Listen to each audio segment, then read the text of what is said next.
Hello everyone and welcome to another episode of Racing Tutorial. Today we're going to have a general video not specific for rFactor 2 as such, as endurance racing is also something that happens on iRacing and Assetto Corsa and other simulation platforms as well. So this is not specifically made for rFactor 2. However, with low fuel motorsports and a lot of new people coming to endurance races with a lot of different class cars, I thought it might be smart to do a little video on it. So if you appreciate this tutorial, make sure you subscribe to the YouTube channel and ring the bell so you receive notifications each and every time we're going live or presenting another tutorial to you. And regarding this video today, I hope you're going to enjoy the first exploration of endurance racing. And if you think I've missed a topic, if you think I'm wrong in some topic, or if you got general questions, put them down in the comments area below. We get them answered. I'm looking forward to see you guys' feedback.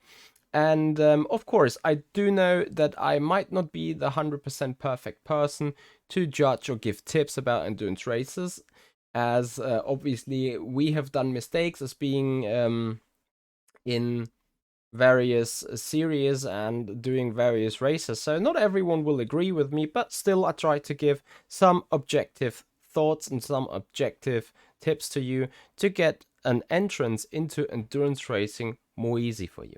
So let's head into the topics. How to race endurance. So first of all, and that not only applies to endurance racing, but is actually a very general rule when doing online competitions or generally racing with other people, remember that other participants on the track are also human beings and can do mistakes. I've just mentioned it. I have received some penalties for doing mistakes. Some of them I admitted to be my mistakes in the first place. Some other I will never agree on. It would have been my mistake, but obviously that is always a little bit of, let's say, how you look at things. However, we always want to be respectful within our community and within the racetrack. So, at all times, remember other participants are human beings and can do mistakes. They are not here to screw you over. They are not here to crash you on purpose or anything. Most of the time, it's simply people doing mistakes. Remember that. Beyond that, general racing rules obviously apply. So the general racing rule for endurance racing is the overtaken opponent is responsible for a safe and clear overtaking maneuver. In other words, when you put it down to low fuel motorsport and the sports car championship, it is the LMP2's responsibility to attempt and conduct a safe and clear overtaking on a GTE car.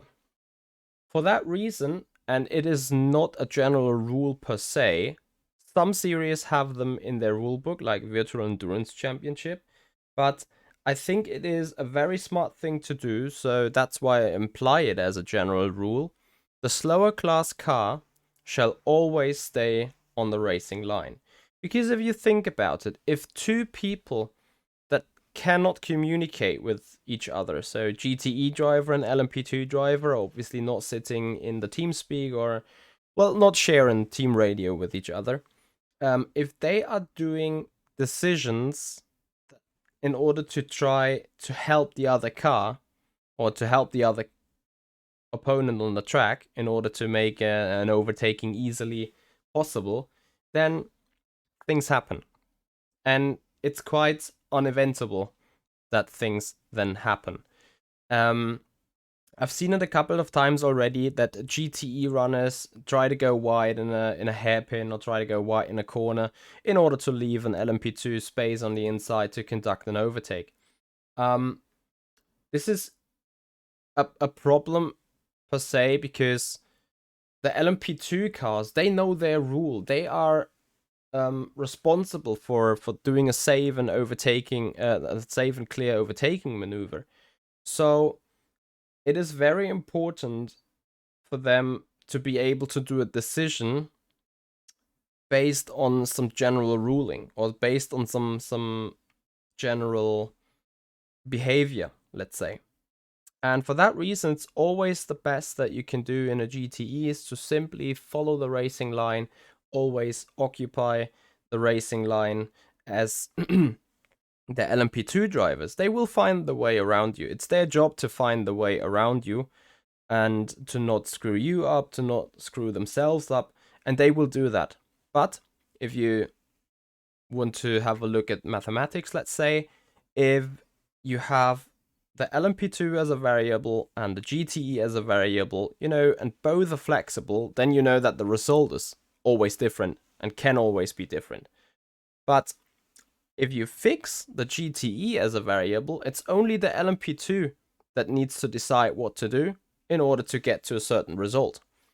And from that point of view, I think it should be a general rule, and also GTE drivers should not be scared to stay on the racing line when there is people coming in an LMP2 towards them, because in all times or at all times the general racing rules apply. So as an LMP2 you need to leave sporting space to the GTE and vice versa. If the GTE turns in on an LMP, he can also be penalized, as well as the LMP2 just blowing into a GTE. And obviously the same rules apply to when you are earning a right to a lane, which means if the LMP2 is alongside with a GTE into the braking zone, the LMP2 earns the right to be on the inside and earns the right to the corner and earns the right to be given the space.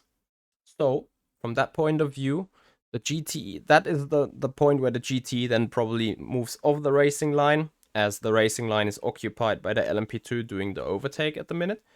But generally speaking, for giving an LMP2 a good and calculatable way to get past the GTE should always stay on the racing line.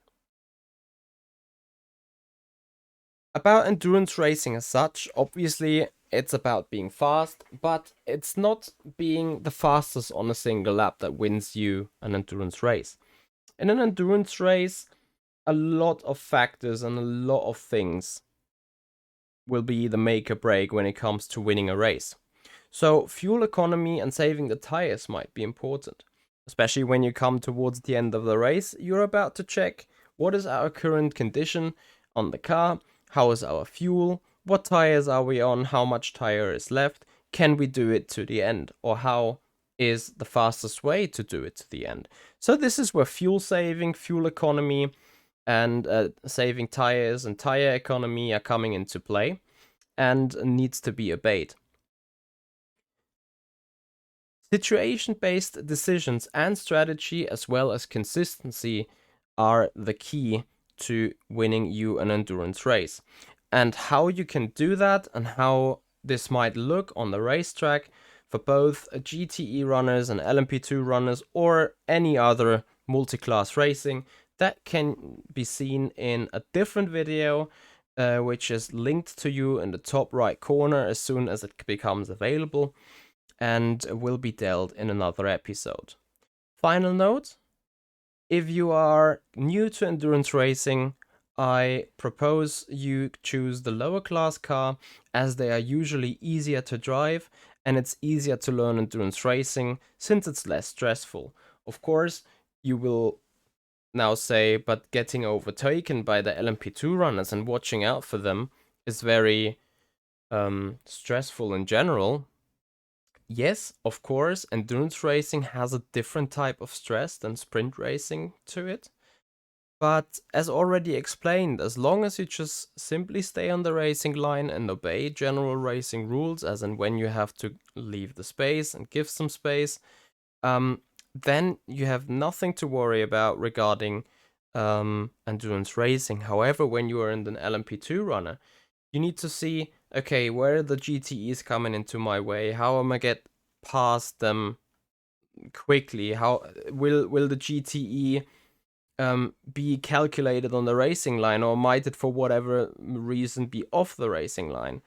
And traffic a lot of time decides whether you be able to do an overtake or no overtake. That goes for both classes, but generally speaking, it is a little bit less stressful in a lower class car. Right, and with that, guys, I hope to have been able to give you a slight overview on how to endurance race, some things that you should obey when getting into racing. And as already mentioned, the videos and the clips where we're talking about specific situations and maybe some tips and tricks on how to save some fuel or how to be smart in a multi-class endurance race, then make sure to follow up, subscribe the YouTube channel, ring the bell. And if you got any questions whatsoever, as already mentioned as well, put it down in the comments area below. And as soon as the other videos about the fuel economy saving and the overtaking and the tips and tricks is available, you will find them in the top right corner. Guys, thank you so much for watching. Hope you've enjoyed it, and see you out on the racetrack. Goodbye.